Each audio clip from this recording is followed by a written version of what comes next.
All right, so it's 2021, Unit 2, question number 2.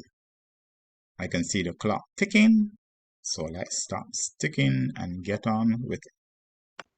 Okay, so the first question was to list 4 instruments of monetary policy.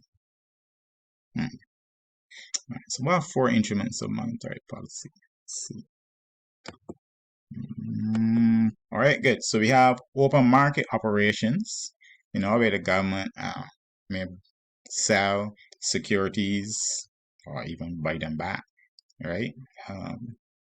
Reserve rate, which is the rate that the commercial banks are asked to deposit money into the central bank, right? Deposit, from there for all the deposits collected from the clients. There's the discount rate, which is the rate at which commercial banks are allowed to borrow from the central bank, right? There's special clearing facilities and so, borrow money to cover short-term loans or whatever. And then there's the interest rate, which is the rate that is used by the commercial banks to make loans to the investors. So there's the 4 instruments. Part B1 says explain each of the following statements, and you're going to get 3 marks for each statement that you explain. So let's see what that first statement is. But the first statement says cigarettes are not generally considered as money. I don't know what in the world CXC be asking you to even think about cigarettes, but yeah, let's tackle the statement. So to answer this, I think that we're gonna first try to figure out what money is and then see if cigarettes fit into that description. Okay, so money. All right, so we have that money is any item that functions as a medium of exchange, a store of wealth, or unit of value that meets the characteristics of acceptability, divisibility, homogeneity, durability, and portability. So does cigarettes fit this? Well, based on that, cigarettes are not for sure durable, nor are they readily divisible. In other words, they don't have denominations of cigarettes to pay various debts. At least not that I know of. Nor are they a store of future wealth, right? In other words, you can't defer payments using cigarettes. Nevertheless, you would understand that in a small isolated economy like a prison, cigarettes will successfully function as money, because that's the currency that they have in there, because they don't use legal currencies.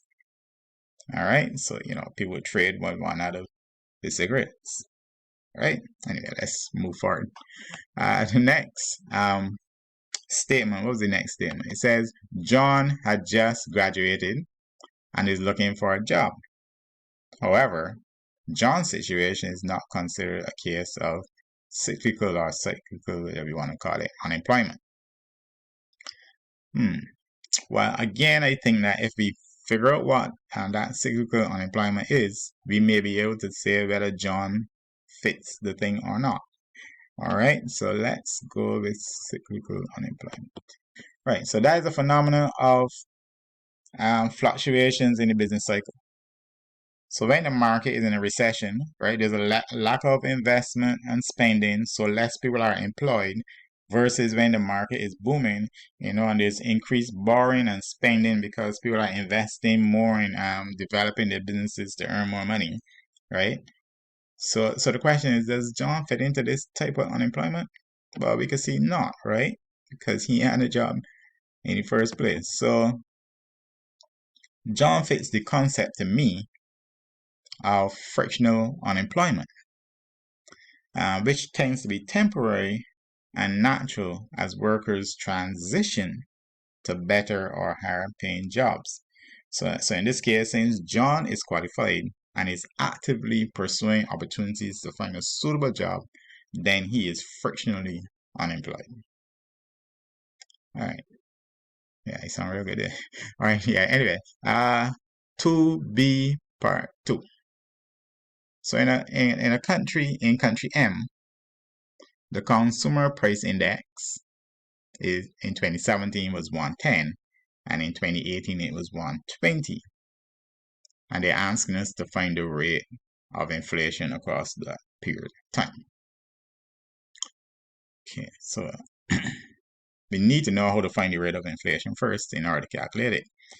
Excuse me.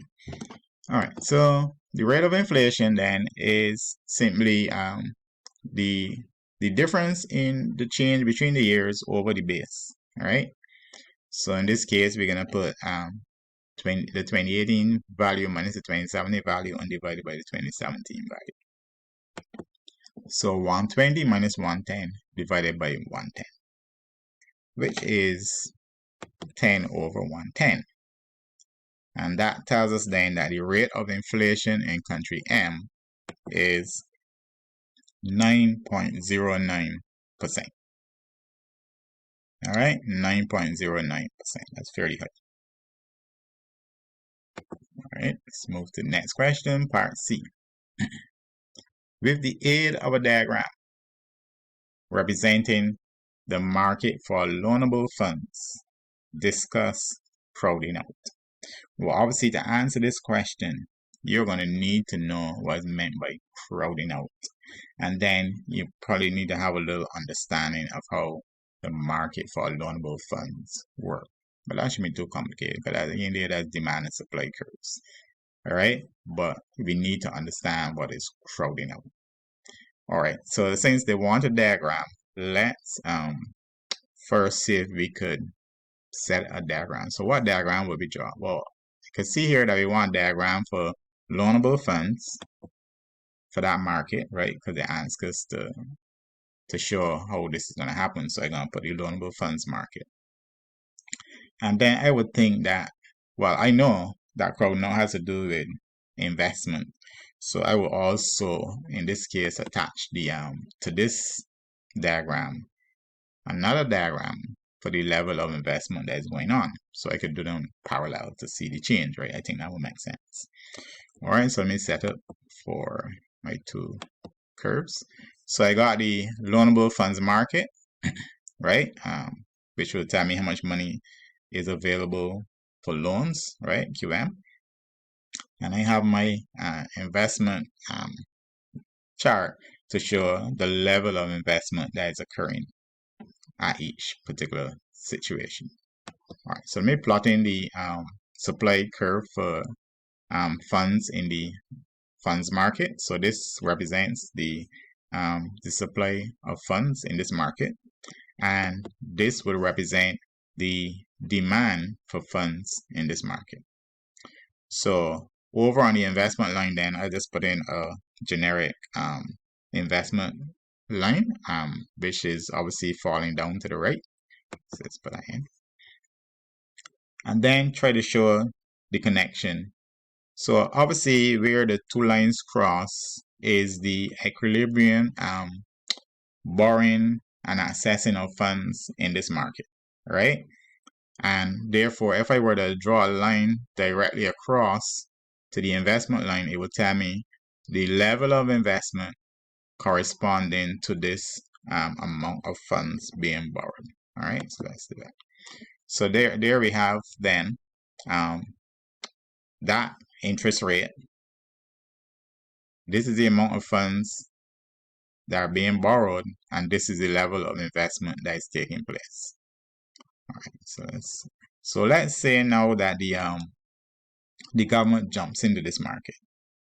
Basically, when the government jumps into this loans fund market, the government is literally withdrawing money out of the society, really, because if they are borrowing the money, they are basically putting pressure on the funds market, the loan funds market, because they are sucking all the money. In other words, investors will divert from putting their money into investments and buy these bonds. Buy these bonds from the government because they're going to yield a higher interest sometime down the road. But at the same time, it's reducing the amount of money accessible to these investors, right? Because you can see as the government gets in market, the demand for the money increases. And when that happens, right, you can see that when that happens, the rate at which the funds are being loaned increases. And notice what happened on the investment line. There's less investment taking place. All right, so let's put on that. So at interest rate 2, less people are investing because the government has borrowed the money. All right, so what basically then has happened is some crowding out has taken place because these investors are not willing to put their money into high-risk investments, because remember they are interest rate sensitive, so they're going to wait till the rates fall again. All right, so they are not willing to things. In any case, they can't get access to any money because they can't got any money, right? All this money here that was available, the government has taken it out, and so they don't have access to that money. All right, so let's put this in words. Crowding out may result from the government's action of borrowing from the loans market. Either they go straight to commercial banks and borrow money, or they may sell various government securities to basically withdraw the money from this system. And this will reduce the supply of loanable funds in the market to such an extent that the investing interest rates climb as the funds available to the households and the firms decline. I know this happens because the private investors are interest rate sensitive. They only borrow when the rate is low. They're not taking any high risk things. However, the government is not so interest rate sensitive, and the government borrow at its convenience. In other words, they borrow money when they need it. All right, so the increased demand on the loanable funds then puts pressure on the interest rates. And as the interest rate rises, it crowds out those private investors, right? Because now they can't get access to the funds. So the result is a short-term decline in aggregate spending, because obviously no capital formation is occurring because these people can't invest. And this was, this slowdown in the capital formation will probably result in a decline in economic growth, because nobody's increasing their productivity or anything. It's actually slowed down. All right, so that basically is the answer. But as usual, I will say up front, these are just guideline answers, giving you an idea how to write your answer. So don't necessarily think that this is the only answer. You can work around it. But I think that graph is a really nice graph, if I can say so myself. Nevertheless, I want you to keep working hard. You can fine-tune the responses, and nevertheless, you revise and prep yourself for your examination. So thank you, and I will see you at question 3.